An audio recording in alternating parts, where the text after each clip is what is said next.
So what is gaming? Gaming has transcended into a lot of different ways through the ages. It started from backyard games to even board games. There are a lot of different types of gaming. But today, the modern definition of gaming is playing computer games. Gaming is one of the most talked about studies today. Why? Because it has a lot of connections to different words in psychology, such as coordination and even the bad things like addiction. So while it has a lot of benefits, there's a cons for gaming too. And what are those? Well, let's find out. So one of the pros of gaming is improved eye coordination. Studies show that playing video games for about 30 minutes a day to 1 hour a day helps decrease the chance of getting dyslexic, and it is linked to improved eye coordination. Don't sit your face in front of the computer and TV though for more than 2 hours, as this will cause to damage your eyesight instead. One of the other benefits of gaming is that they help ease pain.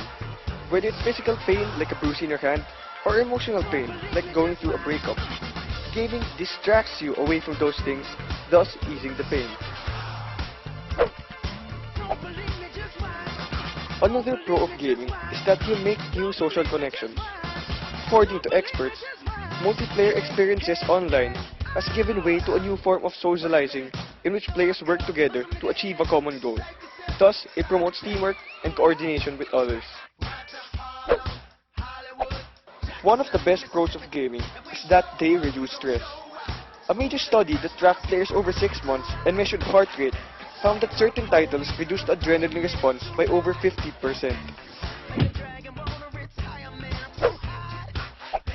Well, as we all know, there are a lot of bad players in gaming too, thus causing the other players to be salty and become aggressive. Just see this next video as an example.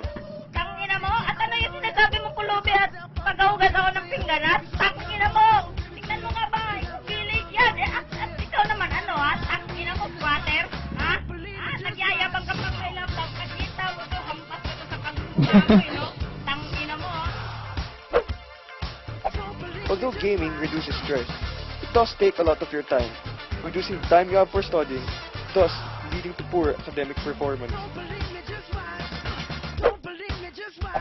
And if you're wondering, the main cause of all these cons stated above is addiction. That's why gaming has also become a major concern for the whole psychological community. From what we have learned, gaming has lots of pros, but it also has lots of cons.